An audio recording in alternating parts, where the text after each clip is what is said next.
முதல்ல விக்ரம் சாரை பற்றி சொல்லி ஆகணும். தமிழ் திரையுலகில் ஏவிஎம், விஜயாவாகினி, தேவர் ஃபிலிம்ஸ் இந்த மாதிரி கம்பெனிகள் ஒரு பாரம்பரியமாக உள்ள கம்பெனிகள் இந்த காலகட்டத்தில் சூப்பர் குட் அப்படின்னு ஒரு கம்பெனி, சூப்பர் குட் ஃபிலிம்ஸ், அது முதல் படம் புது வசந்தம். அது போட்ட அஸ்திவாரம் தான் சூப்பர் குட் ஃபிலிம்ஸுங்கிறது பெரிய பேனராக மாறிச்சு. இன்றைக்கி நெருக்கி ஒரு 50 படத்தை நெருங்க போகிறாங்க சூப்பர் குட் ஃபிலிம்ஸ். இல்லை 100, ஆமாம் சார், 100 படத்தை நெருங்க போகிறாங்க. ஆமாம், ஏறத்தாழ 25-26 புது இயக்குநர்கள் அறிமுகப்படுத்திருக்காங்க. 40 ஜீவா சார் வச்சு உங்களுக்கு போய் சொல்ல முடியாது, கணக்கு தந்துருக்கார் அவர். 40 இயக்குநர்களை, புது இயக்குநர்களை அறிமுகப்படுத்திருக்காங்க. அதில் நானும் ஒருத்தன். ஆமாம், அதனால் விக்ரம் சாருக்கு நன்றி சொல்லி கொடுக்கணும். ஆமாம், சூப்பர், நீங்கள் சாங் பண்ணீங்க, அதில் என்னை அறிமுகப்படுத்திட்டாங்க. அடுத்து கே.எஸ். ரவிக்குமார் சாரை பற்றி குரு பக்தி, அதுதான் இந்த படத்தோட வெளிப்பாடு நினைக்கிறேன்.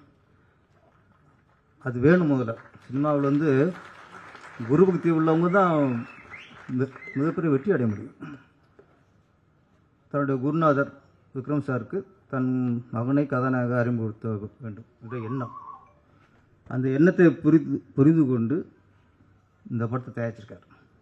இது வந்து வியாபார நோக்காவோ அவார்டு வாங்குறதுக்காவோ இல்லை, முழுக்க முழுக்க தன் குருவோட எண்ணத்தை நாம்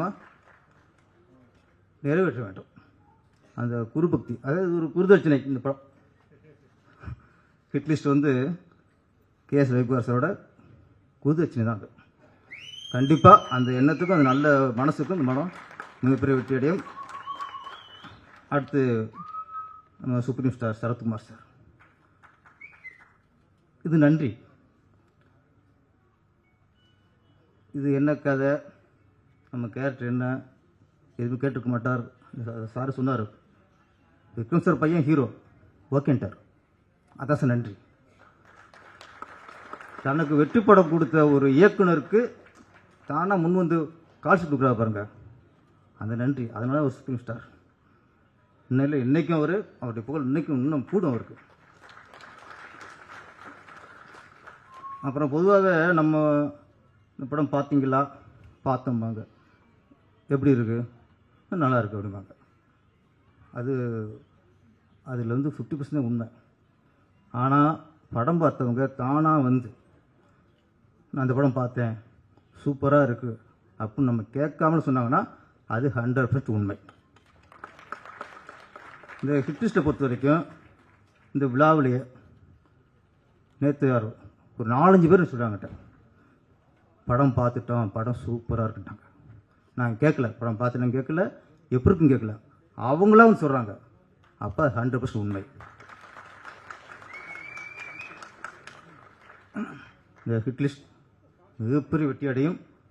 நம்மளுக்கு ஒரு வெற்றிகரமான ஒரு ஹீரோ கிடைக்க போகிறார், விஜய் கனிஷ்கா.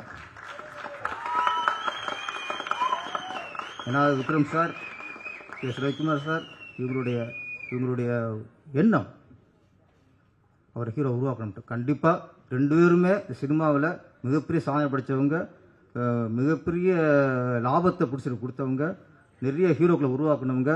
கண்டிப்பாக அவங்களுடைய 2 பேரும் சேர்ந்துட்டாங்க. இதில் இந்த படம் மிகப்பெரிய வெற்றி அடைஞ்சு விஜய் கனிஷ்கா மிகப்பெரிய ஹீரோவாக உருவாகணும். எங்களை மாதிரி ஆளுக்கு கொஞ்சம் காசுன்னு கொடுக்கணும். நன்றி, வணக்கம்.